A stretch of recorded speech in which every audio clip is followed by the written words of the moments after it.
Hello, this is ametamartha with the new moon reading for February 1st through to the reading for the first quarter moon on the 8th.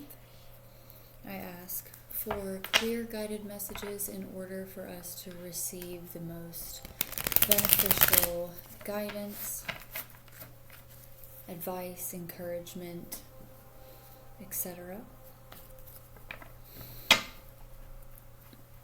What might this new moon energy offer us this week as the starter of the new month? Okay.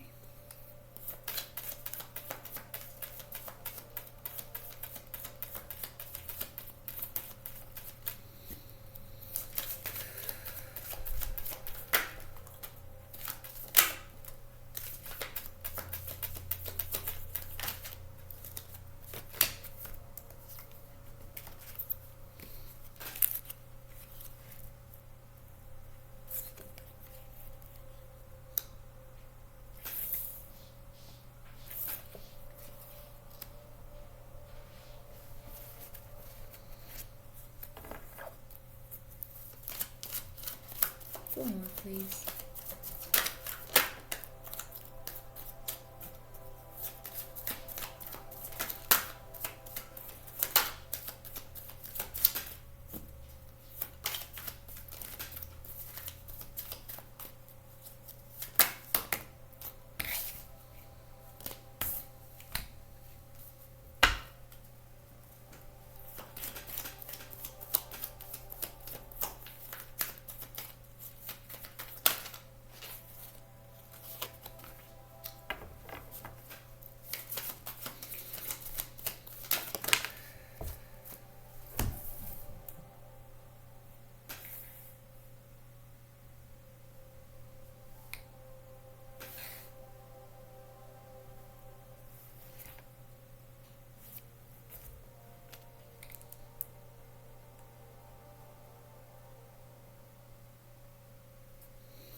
I feel that the universe is going to offer us a lot of physical, maybe not a lot, but some physical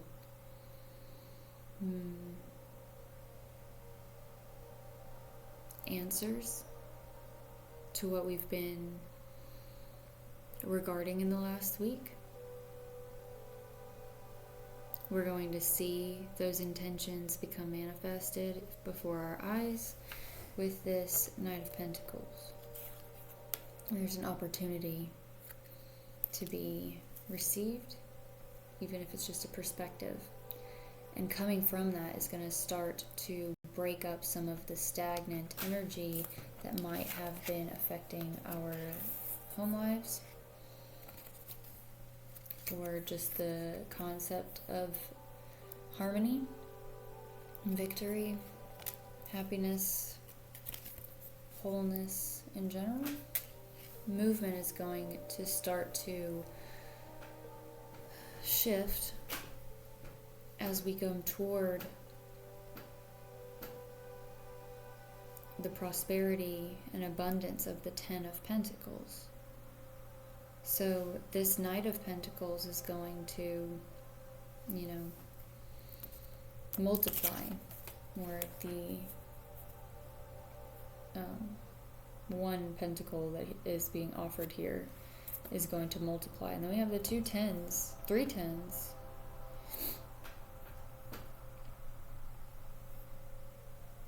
That's like an amplification, a new beginning.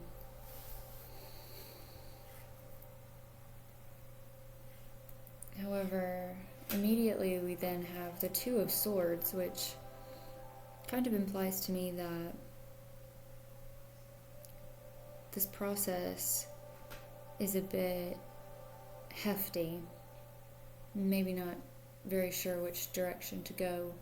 Maybe we're in the middle of a shift and there's a necessity to surrender. Hang on, let me see.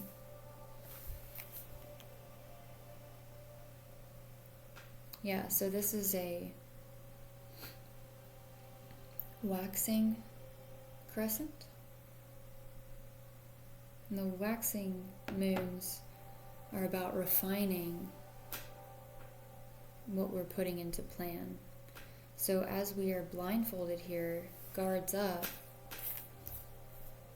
waxing moon above our head, this is a opportunity for us to let the water still as we objectively look at what we have before us, what we are seeing come into fruition this week, and allowing ourselves to just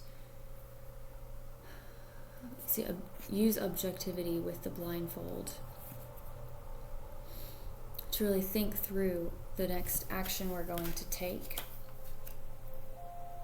and then only apply it as we're prompted, because we also have the Ace of Swords in reverse, but with the Three of Pentacles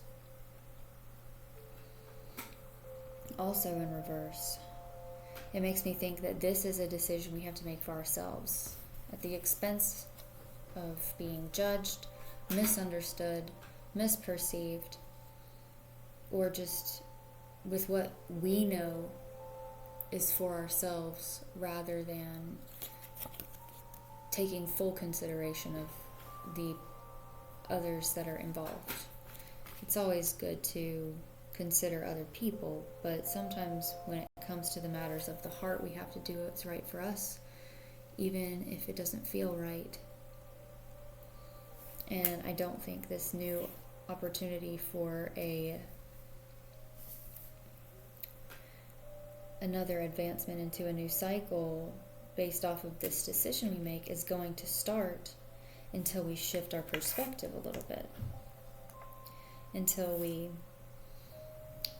regroup and remember that we should apply gratitude at all times in order for us to maintain a prosperous and abundant perspective. Realizing that we need to take necessary breaks for ourselves and not drown ourselves in the endeavor, the pressure we put on ourselves to perform at a certain level. Even if it is a matter of our intuitive spiritual journey, we can take time to reflect and rest before we continue forward. I keep hearing that I should read the Queen of Cups in reverse, so I will be obedient and do the thing.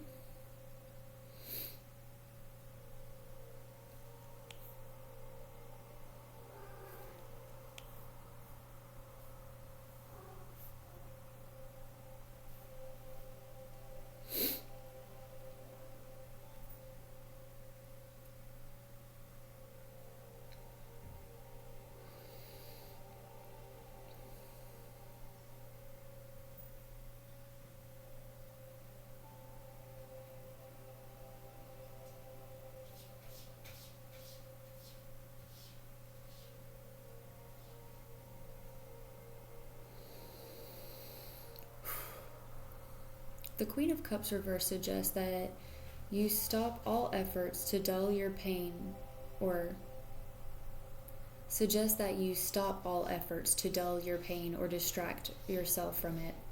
Looking the other way is not going to help you anymore. Neither is trying to rationalize away or control the situation. You must be emotionally honest.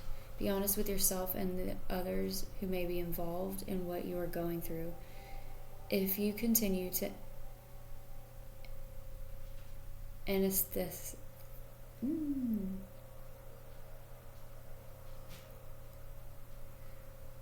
Okay, like, I don't know if I can get my brain to say this word out loud.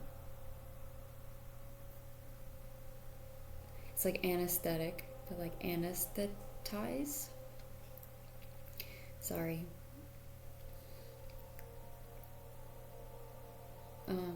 If you continue to repress the hurt,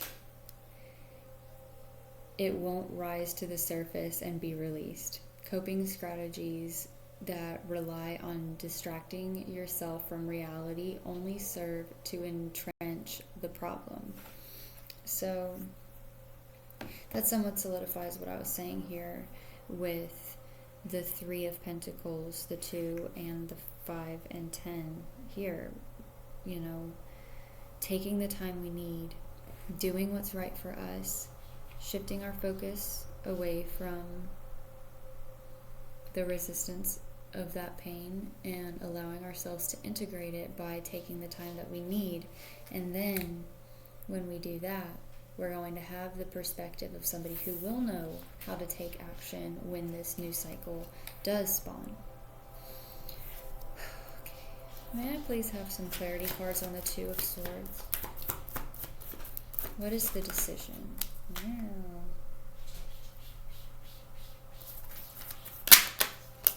Okay, well, we have the Queen of Pentacles reversed and the Queen of Wands uprighted.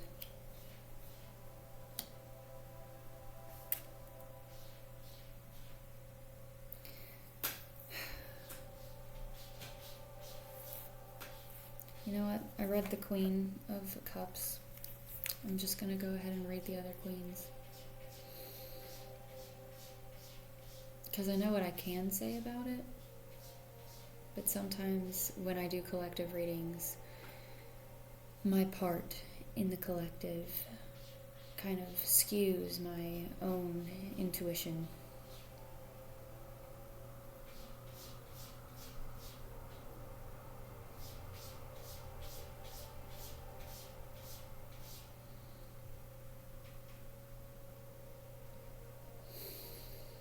Traditionally representing the energy of a queen, this woman represents the natural manager whose gift is to inspire teamwork and divvy up tasks.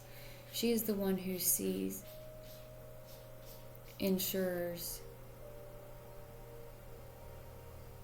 Okay, that doesn't seem to make sense. She's the one who sees and ensures everything runs smoothly.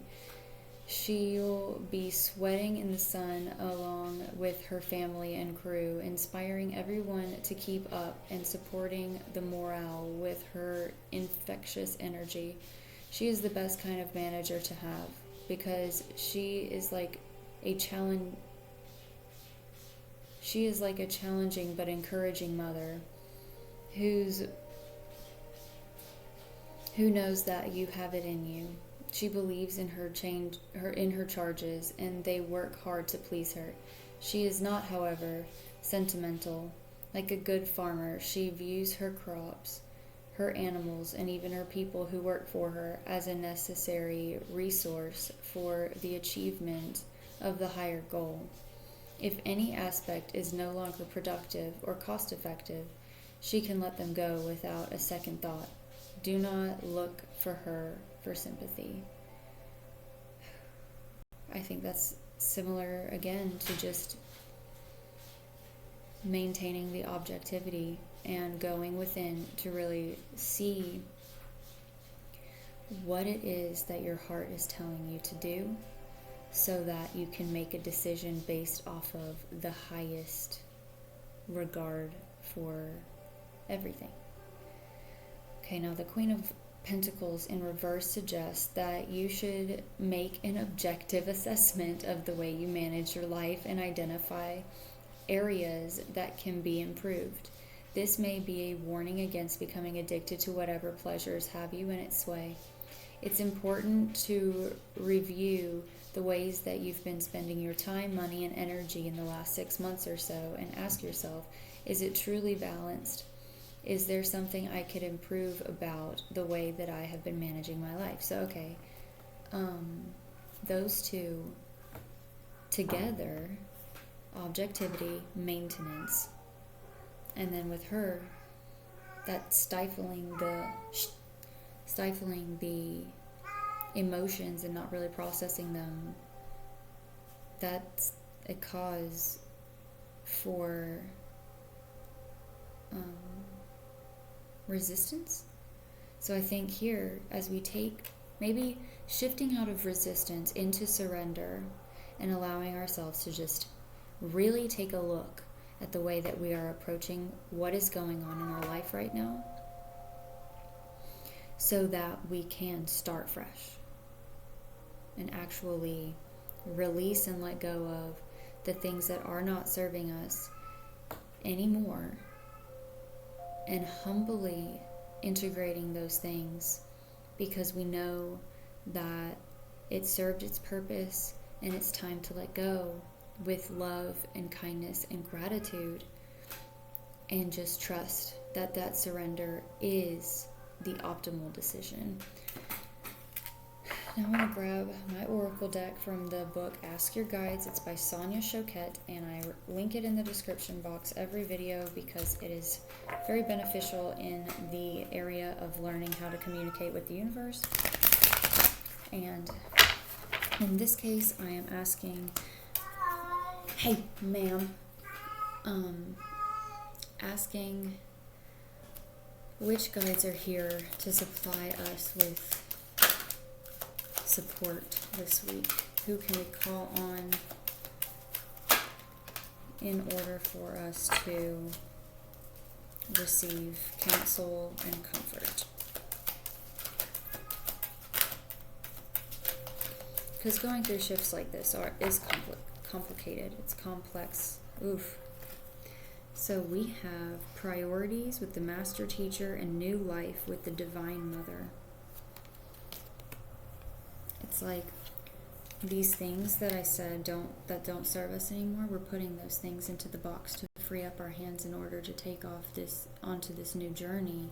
And what comes out of that is a complete rebirth. Something completely new. I'm going to go ahead and maintain the objectivity and read these. Oh, and I opened it right to where I should be. Priorities with the Master Teachers: choice, reflections, decisions, commitment. For every new ambition, relationship, and experience that you seek at this time, there is a commitment in place that must be eliminated to make way for something new. Current routines, habits, and even types of free time must be sacrificed so that you can open up to new energies. Your Master Teacher is present, urging you to identify what must be let go. Be honest in your assessment and also be realistic and thoughtful in setting your goals so that you don't overreach and fail. Your Master Teacher reminds you that even though the universe does support your heart, it doesn't allow you to bypass the work necessary to manifest your desires. In other words, you reap what you sow. And the best way is to systematically move toward your priorities while simultaneously discarding what no longer serves you. Oof. If you want to lose 10 pounds, you must release jelly donuts. If you want to work on yourself, you must let go of the need for others to take care of you. If you want to create a new love relationship, you mustn't brood over the past heartbreaks any longer. The message from your Master Teacher is to reach for something greater. You must first let go of what's in your hand. Oof.